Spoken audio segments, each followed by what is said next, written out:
Hello, this is Yahweasel. Let's play SaGa Frontier.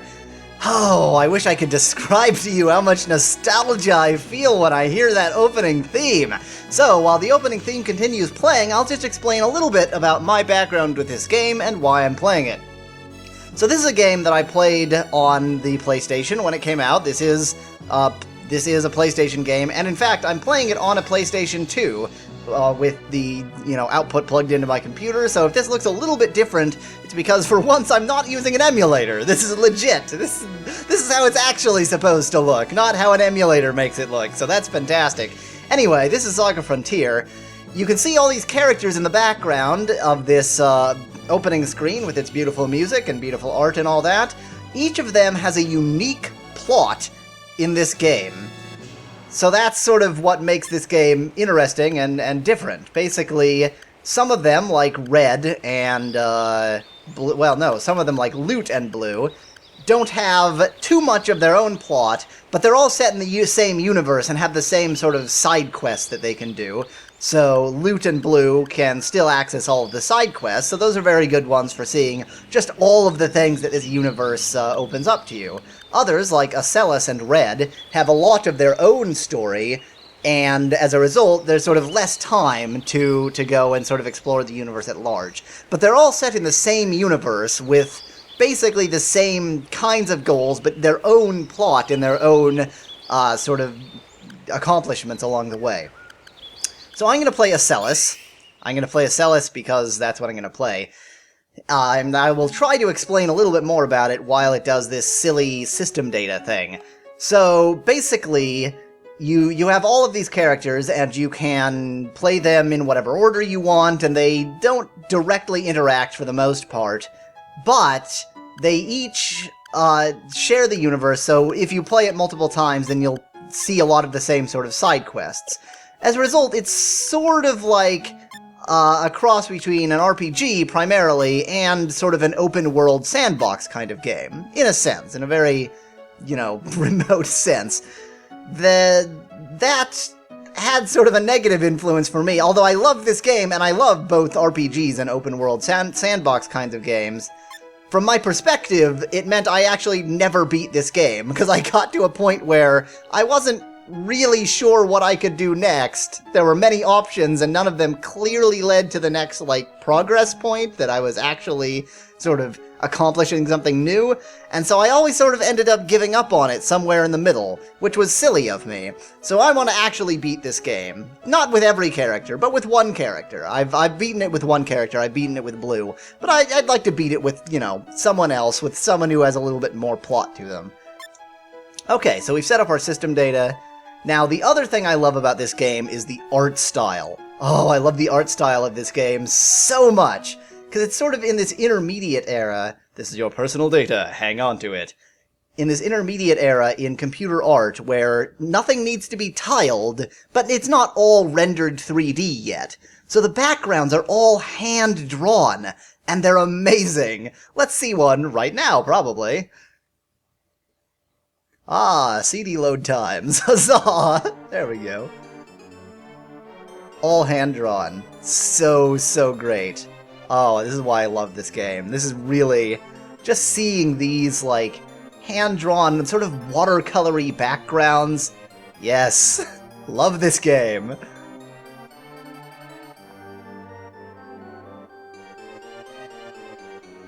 Hey, you're not SaGa, you're Gina. Yes? We're done for today. Okay, good night, says Gina, who is... My name is Gina. I've been working for a master tailor for 3 years as a live-in maid. I am not the character you just said you were going to play. You're probably confused now, aren't you? At first, I hated the dark atmosphere of Rooteville. But eventually, I got used to things, including the tyranny of Chateau Agui. Agui, I think it is. Chateau Agui. I think that means needle. There is no entertainment in this village, and the attic is my only refuge from this madness. There are many precious dresses up here in the attic. Every year we design a suit of clothes for someone in the castle. We've worked on at least 10 outfits. My co-workers say they are for the young prince in the castle. They say this prince has been asleep for years. I imagine seeing this prince and wished he would wake up tomorrow. I wonder what fate awaits him. Dramatic zoom out. Well, we're not talking about that, Prince. That's not our story. That is a side story which we will come back to. Oh man, the art. I love it. Others might not. It's definitely sort of a different and unique style. It's not very crisp. It has this sort of watercolory, blendy, like, impressionist-y look almost, but I love the art style so much. Whew. A dream. What a nightmare that was. This is not the prince. Where am I? My shirt's torn. This is a cellus. A bloodstain? Is this a hospital? You're awake. Humans, wake up quickly. This is the voice I'm giving to Mystery Guy. Who are you? Where is this? What happened to me? I am not here to answer your questions. My job is to report when you're awake. Report? To who, my aunt? Ha no. You are still not aware of what really happened, huh? You're in Fascinaturu. This region is ruled by Orluge. Wait, who's Orluge? Okay, just leave. Whatever, you're kind of a jerk. Gone. I gotta calm down. Okay, I was on an errand for my aunt to Dr. Okonogi's house. Good! Untranslated Japanese names. Then, on the way back, I got ran over by a carriage? Wait, why would there be a carriage in this day and age? Man, I must still be confused. What's wrong with me? Well, first I've got to find out where I am. Maybe I'm still dreaming. Okay, this is a Celis in spite of the distinctly male voice I'm giving her. She is not a male. Oh well, we'll learn to deal with that. What is this? There are people inside. Are all of these dead? Are they coffins?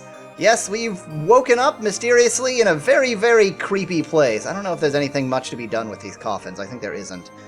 Look at this art style! I know that probably the rest of you are not quite so obsessed with it as I am, but I always really loved the art style of this game. And the thing is, like, this was at the same time as Final Fantasy VII, roughly. I mean, okay, I guess it was closer to 8. The point is, it was on that system, and it was sort of, you know, that was the expectations about RPGs. And this one just went, no 3D. 3D is lame and terrible. We are going to hand-draw everything. Look, I found a harmonium earring. And a light rifle. Yes, we have guns. Perfect. And a power belt. Okay, that's great. Let's equip those. That's not how you equip things. Equip weapon. So here's another interesting thing about this game. The battle system really gives you a lot of options. There are no specializations, or at least sort of no classes. Everybody can use any kind of weapon. You can have sort of any collection of weapons and armor, and basically you build up abilities just by using them. So if you want to be better at magic, you'd better use magic. And if you only care about being a good gunslinger, just use the gun. It's that simple. So everybody sort of has the freedom to be however they want to be. They can be, you know, if you want to be a magic user, you can be a magic user. There's no sort of restrictions on that. And you also have a lot of abilities available. So here, you see, basically, you can equip this many abilities, and they can be divided up into various sections. Sword, gun, fighting, magic, special, dodge.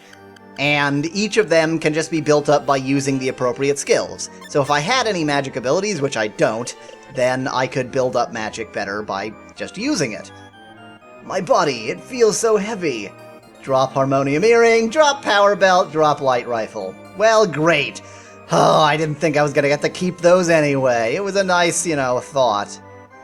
One of the strange things about this game is shown right here. On overworlds like this one, you are like 7 pixels and completely indistinct. Monster! Oh, I'm afraid of monsters. Okay, not going that way, that's fine. I think I just came from here, right? Okay, I don't really know exactly what order I'm supposed to do things in here. It obviously doesn't really matter, you can do them in any order.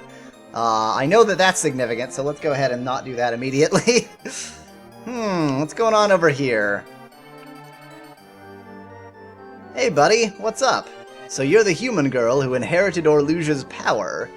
Who are you? Stop staring at me! Aggressive for a human. This should be interesting. Someone's coming. I'll see you around. Zing, and he's gone.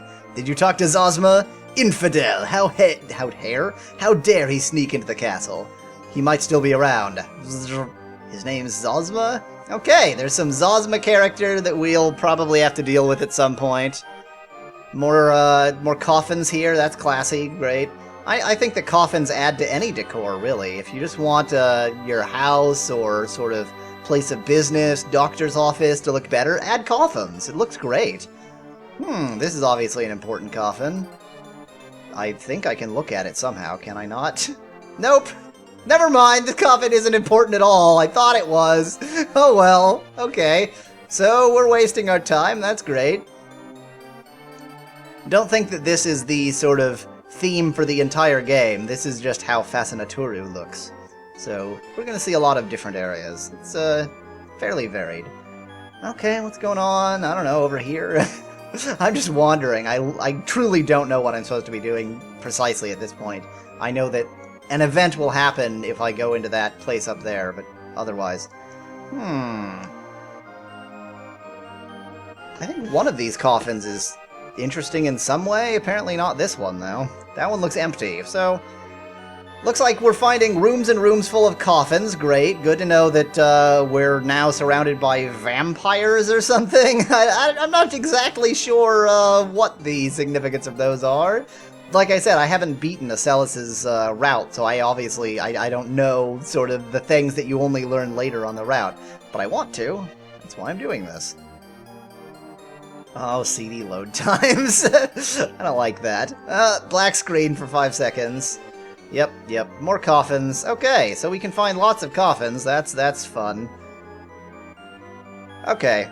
The other thing I'll mention about this game is you run so fast. Look at the difference between walking and running. It's insane. It's like 3 times or 4 times as fast. Okay, I think the only place I can really go... Yeah, I know that that's useless. The only place I can go is up here. Yes, up here. I wonder what this is. Oh god, it's sucking in my soul! No! Well, that was great. Now I don't know where the hell I am. Fine, I can be somewhere where I don't know where the hell I am. That's fine. They've got flowers everywhere. The king of this region's got good taste, Orluge. Good ol' Orluge. Let's just stand in the flowers for no reason. Oh, what? Oh, that's bad. Ugh. Well, I lost. So yeah, Acelus's route is pretty short. Because I mean, that's it. And now I'm dead. So, you know... there's so many unexplained things in this route, and like, we didn't really get to fight anyone, or... Oh, purple blood? Strange, I have purple blood, says really overly dramatic guy.